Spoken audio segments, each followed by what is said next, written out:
Welcome to First Christian Church, Disciples of Christ, where we have a heart for people and for the heart of Morgantown through our TV programs, and this is our seventh.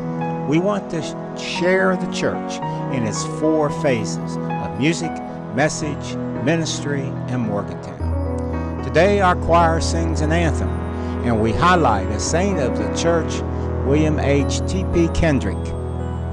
We will go to Jackson's Mills and see some of the beauty and hear about William Kendrick's life, and finally to the Maxwell Farm off the River Run Road and visit this family of First Christian who are deeply involved in 4-H work. We'll talk with Hannah Maxwell, 10th grader at Morgantown High School, who raises goats and plays bass in the orchestra. Her 8th grade sister, Marina, who raises pigs, and their parents. So stay tuned for the program.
To introduce you to a person of state and national distinction whose faith was deeply influenced by the First Christian Church in Morgantown. His name, William H. T.P. Kendrick. He lived from May 7th, 1882 until May 25th, 1937. He was one of the pioneers of the West Virginia 4-H program.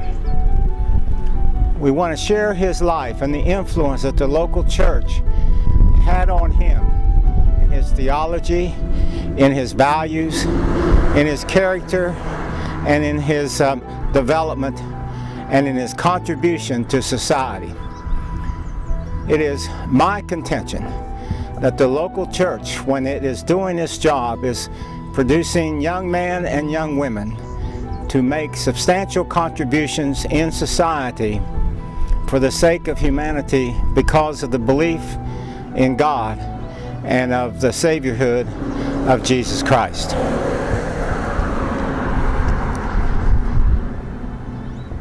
He was born in Selma, Alabama, the son of Reverend Julia Seth and Martha Alice Woolley Kendrick. The family moved to Texas and then on to Danville, Kentucky. But in 1899, his father died suddenly. William was 17 years old at the time. He had a younger sister who was less than 1 year old, Julia. His mother had a brother in Morgantown, Professor Lewis Cass Woolley, and he was named his guardian. And so William went to Morgantown at the age of 17 to live with him in 1899 at the start of the 20th century and to study at the university. He immediately got immersed in the life of the church because the church had just been incorporated the year before in 1898 on July the 12th. And Professor Woolley of WVU was the incorporating elder and clerk. Professor Woolley came with a lot of credentials. He had studied and graduated from Bethany in both undergraduate and graduate school, and had taught Greek and New Testament and philosophy in that school, as well as Lafayette Seminary and Duke. So William was quite at home in church, and he would arrive shortly after May 18th, 1899, when the church was completed and the first service was held, with his uncle, Professor Woolley, presiding. And it would be here that he would meet Olive Garrison, who would become his wife, also a charter member, 3 years later in 1901. However, tragedy struck again, and Professor Woolley died in 1900, less than a year that William had moved in with him. So he stayed on with his aunt. In 1912, he was an understudy for then the state club agent, but he retired in 1913, and so William Kendrick became the state club agent, providing leadership for 29 agricultural agents working in as many counties. And it was under his leadership that the name 4-H was adopted in West Virginia. During 1914 and 1915, William Kendrick traveled 16,240 miles and addressed 7,872 people in public meetings. He conferred with 41 district boards of education and obtained over $5,000 for county demonstration agents.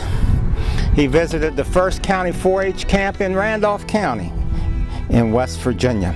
But by 1918, there were 17 4-H camps with 874 boys and 321 girls. Under his guidance, TP, as he was known, along with leaders in other states, was quick to realize that the personal development of boys and girls was of greater importance than producing a prize pig or calf, a fancy exhibit, or corn or potatoes, or making an apron or canning tomatoes. Drawing upon his experience as a delegate to the International Sunday School Camp at Lake Geneva, Wisconsin, he brought to the club program in West Virginia the challenge of the fourfold life of mental, physical, religious, and social development as characterized by the development of Jesus and recorded in Luke chapter 2 verse 52. And Jesus increased in wisdom, stature, and in favor with God and with man. Restating this fourfold life development pattern that boys could understand, he emphasized the 4-H idea of head, hand, heart, and health. He was very instrumental in the collaboration of others in combining the 4-H into the 4-leaf clover emblem, which has become the national symbol, creating the basic design for this 4-H pin that was soon adopted worldwide. To develop in the fourfold way could lead only to a life of usefulness, high ideals, and service to one's fellow being. Through stories and punchlines and slogans, he fixed such thoughts in these young people's minds as be yourself at your best, make the best better, and create a masterpiece. He played a key role in selecting the site for the first United States 4-H camp facility located here, Jackson's Mills. It's a long and interesting story, but needless to say, T.P. Kendrick was the one who had the biggest hand in not only helping to acquire the land and raising the funds for it, but in seeing its implementation, its growth and popularity. In March of 1921, at the suggestion of Mrs. Arthur Rhodes, then president here in Lewis County, Kendrick and Assistant State 4-H leader Uncle Charlie Hartley traveled by trolley to here in Jackson's Mills to survey the site as a possible location. They returned to Morgantown and in a few days recommended that the state 4-H camp be placed here. A tract of 5 acres was given by the Monongahela West Penn Public Service Company. And a few months later, in 1921, the first volunteer instructors conference was held, and TP became its first director. He also saw the need to go beyond the 4-H and co-founded the West Virginia 4-H All-Stars, an organization to honor 4-H leaders, members, and other people who made significant contributions to the 4-H program. 50 years later, the memory book of 4-H recalls not only his human side, but the spiritual side of Bill Kendrick. To develop in the fourfold way, they said, could lead only to the usefulness of high ideals and service to one's fellow being. He also developed activities at the camp that could be done throughout the weekend and through the week.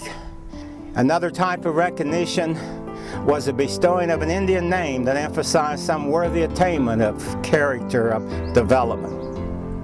Educational trips would enlarge the members' horizon and give them a type of recognition. He recognized achievement as a way of encouragement and an incentive for further growth. Here at Jackson's Mills, he was well known and loved. There's even a place up at the campfire called for him, the TP Memorial. And it is there that people can come and stand and share a thought out loud, and the echo will ring and be heard only by them. So it would be fitting that Bill Kendrick would die at this place he loved, here at Jackson's Mills. At 7 p.m. on May 25th, 1937, he died as a result of a stroke. The Clarksburg Exponent the next day had this editorial that William Kendrick died in his home at Jackson's Mills, but all about him in the score of beautiful and lasting buildings which he helps to set up there exists an imperishable monument, and throughout this state and every town and city in the remote rural sections there are boys and girls, some now grown to manhood, who are and will be living memorials to T.P. Kendrick, the man who created and built the state's 4-H camp, of which today West Virginia is justly proud. Even after he died, the memories continue to pour in from 1927 on. In 1942, Liberty ships were made in America to help the Americans fight in the Second World War. and ships were named for people. And T.P. Kendrick, William H. Kendrick T.P., had a ship named for him that went into battle. On October 21st, 1956, the cornerstone laying ceremony at First Christian Church was held. It was decided that the cornerstone would be inscribed to the students at West Virginia University and to the efforts of those who had blessed the church with their leadership through the years. Thus, the words inscribed on the cornerstone of the church parallels the work that William Kendrick did, as well as his uncle, Professor Woolley, in working with West Virginia University students. It said, First Christian Church, Disciple Student Center, 1956. It was also that William Kendrick was elected not only into the West Virginia National 4-H Hall of Fame, but he was also inducted in 2012 into the National 4-H Hall of Fame in Chevy Chase, Maryland, along with Mildred Pfizer and John Oliver Knapp. Quite an accomplishment for William Kendrick. Perhaps his best poem, the one that he quoted frequently and that is loved, was "Be the best of whatever you are. If you can't be a pine on the top of the hill, be a scrub in the valley, but be the best little scrub by the side of the rill. Be a bush if you can't be a tree. If you can't be a bush, be a bit of grass, and some highway happier make. If you can't be a muskie, then just be a bass. But the liveliest bass in the lake, we can't all be captains. We've got to